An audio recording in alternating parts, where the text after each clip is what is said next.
नमस्ते साथियों, मैं सूरज छेत्री आप लोग सभी को फार्मिंग इंडिया यूट्यूब चैनल पे स्वागत करता हूं।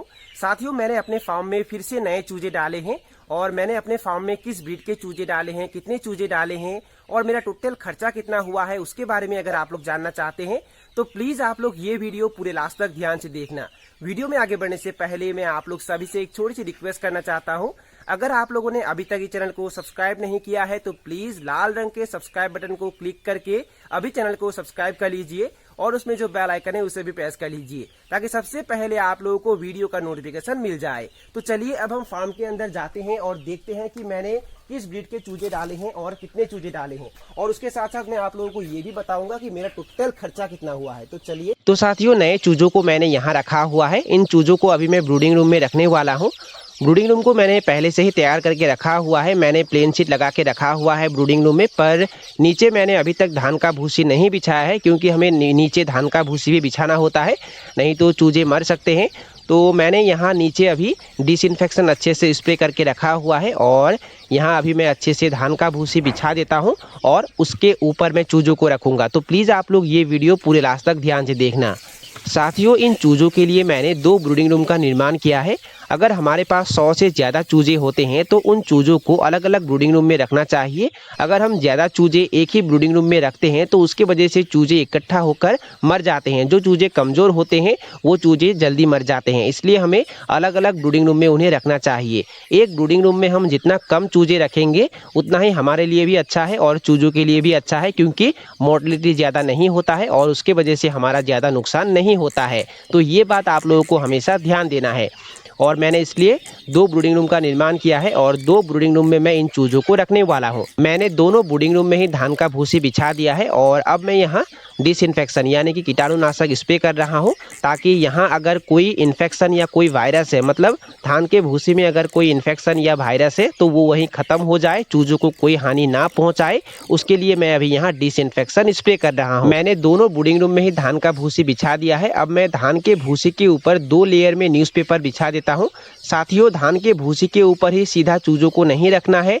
पहले धान का भूसी बिछाना है, उसके ऊपर अच्छे से डिसइंफेक्शन स्प्रे कर देना है और धान के भूसी के ऊपर 2 लेयर में न्यूज़पेपर बिछाना है। क्योंकि मैंने आप लोगों को पहले भी बहुत बार बताया है कि पहले के कुछ दिनों तक चूजों को धान के भूसी के ऊपर ही नहीं रखना है, वहाँ 2 लेयर में न्यूज़पेपर बिछाना है और उसके ऊपर ही चूजों को रखना है, नहीं तो चूजे मर सकते हैं। मैंने दोनों ब्रूडिंग रूम में ही न्यूज़पेपर बिछा दिया है। तो चलिए अब हम अनबॉक्सिंग करके देख लेते हैं कि मेरे पास किस ब्रीड के चूजे हैं और कितने चूजे हैं।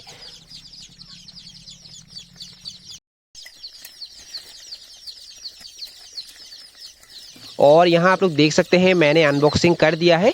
साथियों, ये जो चूजे अभी आप लोग देख रहे हैं ये pure original A grade Sonali के चूजे हैं और यहाँ अभी टोटल 250 सोनाली के चूजे हैं और इन चूजों को अभी मैं ब्रूडिंग रूम में डालने वाला हूँ। और उसके बाद क्या क्या होता है उसके बारे में अगर आप लोग जानना चाहते हैं तो प्लीज़ आप लोग ये वीडियो पूरे लास्ट तक ध्यान से देखना। साथियों, यहाँ आप लोग देख सकते हैं इन चूजों का कलर पैटर्न बहुत ही बढ़िया है और यहाँ अभी मल्टी कलर में सोनाली के चूजे हैं और ये प्योर ए ग्रेड सोनाली के चूजे हैं। मैंने दोनों ब्रूडिंग रूम में ही चूजों को रख दिया है। मैंने एक ब्रूडिंग रूम में 125 चूजे और दूसरे ब्रूडिंग रूम में 125 चूजे रखा हुआ है। मेरे पास टोटल 250 चूजे हैं, इसलिए मैंने 2 ब्रूडिंग रूम में 125 चूजे रखा हुआ है और इन चूजों को अभी मैं कुछ खाने के लिए देता हूँ। तो प्लीज़ आप लोग ये वीडियो बीच में स्किप मत करना, पूरे लास्ट तक ध्यान से देखना। साथियों, ये जो मैं आप लोगों को बार बार बता रहा हूँ ए ग्रेड सोनाली के चूजे, आप लोगों के मन में ये भी सवाल हो सकता है कि आखिर ये ए ग्रेड के चूजे क्या होते हैं या ए ग्रेड के सोनाली के चूजे क्या होते हैं। देखिए साथियों, चूजों का भी भाग होता है। ए ग्रेड के चूजे भी होते हैं और बी ग्रेड के चूजे भी होते हैं। बड़े साइज वाले अंडों से जो चूजे निकलते हैं और जो चूजे स्वस्थ रहते हैं और जिन चूजों का वजन जल्दी बढ़ता है उन्हें ए ग्रेड के चूजे कहा जाता है। और छोटे साइज वाले अंडों से जो चूजे निकलते हैं और जो चूजे जल्दी बीमार पड़ जाते हैं, जिन चूजों का वजन जल्दी नहीं बढ़ता है, उन्हें बी ग्रेड के चूजे कहा जाता है। और अगर आप लोग ए ग्रेड के चूजों से फार्मिंग शुरुआत करते हैं या फार्मिंग करते हैं तो आप लोगों का मुनाफा ज़्यादा होता है। और अगर आप लोग बी ग्रेड के चूजों से फार्मिंग शुरुआत करते हैं या फार्मिंग करते हैं तो आप लोगों का ज़्यादा नुकसान भी हो सकता है। इसलिए आप लोगों को हमेशा एक सर्टिफाइड या अपने भरोसेमंद हैचरी से ही चूजे खरीदना है। और ये जो चूजे अभी आप लोग देख रहे हैं ये ए ग्रेड के चूजे हैं और यहाँ आप लोग देख सकते हैं इन चूजों का साइज। इन चूज़ों का साइज़ काफ़ी बड़ा है और इस तरीके के चूज़ों से अगर आप लोग फार्मिंग करते हैं तो आप लोगों का मुनाफा होने का चांस बढ़ जाता है। और अब मैं इन चूज़ों को गुड़ पानी पीने के लिए देने वाला हूँ। और साथियों, मैंने यहाँ थोड़ा गर्म पानी लिया हुआ है क्योंकि अभी ठंड का समय शुरू हो गया है और ठंड भी ज़्यादा हो रहा है। तो इस अवस्था में चूज़ों को ठंडे पानी पीने के लिए नहीं देना है, नहीं तो चूज़ों को CRD हो सकता है। देखिए, अगर छोटे अवस्था में ही चूज़ों को CRD लग जाता है तो चूज़ों को बचाना मुश्किल हो जाता है, चूज़े मर जाते हैं। इसलिए आप लोगों को ये गलती कभी भी नहीं करना है। सुबह के समय में और शाम के समय में चूज़ों को गर्म पानी ही पीने के लिए देना है। और मैंने अभी यहाँ गर्म पानी लिया हुआ है और यहाँ अभी मैं गुड़ अच्छे से मिक्स कर देता हूँ और चूज़ों को पीने के लिए देता हूँ।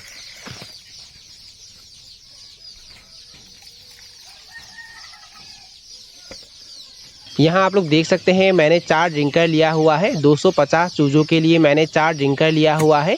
और इस तरीके के ड्रिंकर में छोटे चूज़ों को पानी पीने के लिए दिया जाता है। और अगर हम इस तरीके के ड्रिंकर में चूज़ों को पानी पीने के लिए देते हैं तो बिछावन भी गीला नहीं होता है और चूज़े भी पानी में नहीं डूबते हैं।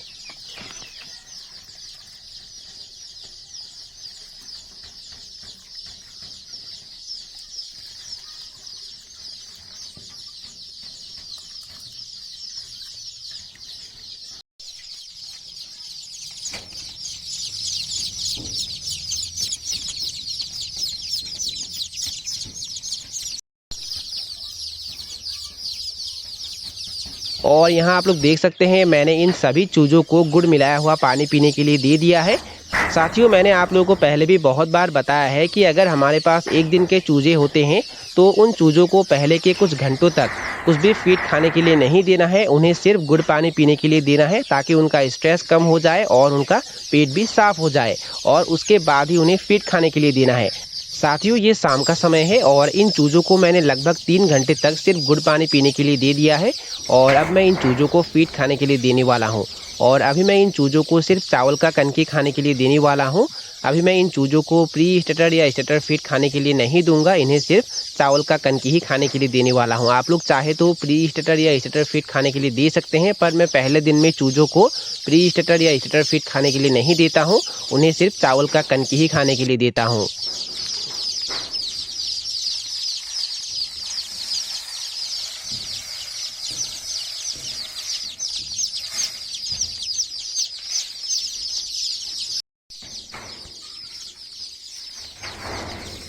मैंने इन सभी चूज़ों को चावल का कनकी खाने के लिए दे दिया है। साथियों, और एक बात मैं आप लोगों को बता देना चाहता हूँ, इन चूज़ों को अभी मैंने प्लेन पानी नहीं दिया है।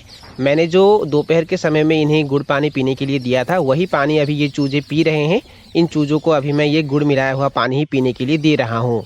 और अगर मैं आप लोगों को ब्रूडिंग रूम के टेम्परेचर के बारे में बताऊं तो दोनों ब्रूडिंग रूम में ही मैंने चूज़ों को ताप देने के लिए लाल रंग का बल्ब लगाया है। और दोनों ब्रूडिंग रूम में ही मैंने 200-200 पावर के लाल रंग का बल्ब लगाया है ताकि चूज़ों को ठंड ना लगे। मैंने दोनों ब्रूडिंग रूम के चूज़ों को ही दाना पानी खाने के लिए दे दिया है। और अब मैं प्लेन शीट के ऊपर बस्ता से ढक देता हूँ ताकि लाल रंग के बल्ब से जो ताप उत्पन्न होता है वो बाहर ना निकल सके और ब्रूडिंग रूम के अंदर ही ताप बने रहे और चूज़ों को ठंड ना लगे। साथियों, गर्मियों के दिनों में ये काम आप लोगों को नहीं करना है। ठंड के दिनों में ठंड ज़्यादा होता है और उसके कारण ही मैं सिर्फ ठंड के दिनों में ही प्लेन शीट के ऊपर बस्ता से या पन्नी से ढक देता हूं ताकि चूज़ों को ठंड ना लगे। और अगर आप लोग ठंड के दिनों में पन्नी से या बस्ता से ढकते हैं तब आप लोगों को एक बात ध्यान देना है, इस तरीके से थोड़ी जगह खोल के रखना है ताकि चूज़ों को सांस लेने में कोई दिक्कत ना हो। अब मैं आप लोगों को बताऊंगा कि मेरा टोटल खर्चा कितना हुआ है। सोनाली के एक दिन के एक चूजे का प्राइस अभी 29 रुपये है, तो उसके हिसाब से 250 सोनाली के चूजों का प्राइस हो जाता है 7,250 रुपये। मैंने 250 चूजों के लिए 50 केजी के 8 बोरा स्टार्टर फीड भी खरीदा है और हमारे यहाँ अभी एक बोरा स्टार्टर फीड का प्राइस है 2,000 रुपये, तो उसके हिसाब से 8 बोरा स्टार्टर फीड का प्राइस हो गया है 16,000 रुपये। मैंने 250 चूजों के लिए 300 ml का विमरल का बोतल भी खरीदा है और 300 ml विमरल का बोतल का प्राइस हो गया है 450 रुपये। और 250 चूजों के लिए मैंने 2 वैक्सीन भी लिया है, F1 और IVD, और F1 वैक्सीन का प्राइस हो गया है 220 रुपये और IBD वैक्सीन का प्राइस हो गया है 210 रुपये। मैंने 250 चूजों के लिए 500 ml का एक कैल्शियम का बोतल भी खरीदा है और 500 ml का कैल्शियम का बोतल का प्राइस हो गया है 150 रुपये। और इन चूजों के लिए मैंने एक एंटीबायोटिक का पैकेट भी खरीदा है, उसका नाम है लिग्जन पाउडर और उसके एक पैकेट का प्राइस हो गया है 80 रुपये। और इन चूजों के लिए मैंने एक बोरा धान का भूसी भी खरीदा है और एक बोरा धान का भूसी का प्राइस हो गया है 150 रुपये। और फीड लाने में मेरा ट्रांसपोर्टेशन का खर्चा हुआ है 1000 रुपये। तो टोटल हो जाता है 25,410 रुपये। मतलब मेरा टोटल खर्चा कितना हुआ है 25,410 रुपये। तो साथियों यही थे कुछ जानकारी जो मैंने आप लोगों के साथ शेयर किया। और अगर आप लोगों को ये वीडियो पसंद आया और वीडियो से कुछ सीखने को मिला तो प्लीज़ वीडियो को लाइक ज़रूर करना और दोस्तों के साथ और अपने परिवारों के साथ वीडियो को शेयर ज़रूर करना। तो साथियों आज के लिए बाय बाय, मिलते हैं फिर एक ज़बरदस्त वीडियो के साथ।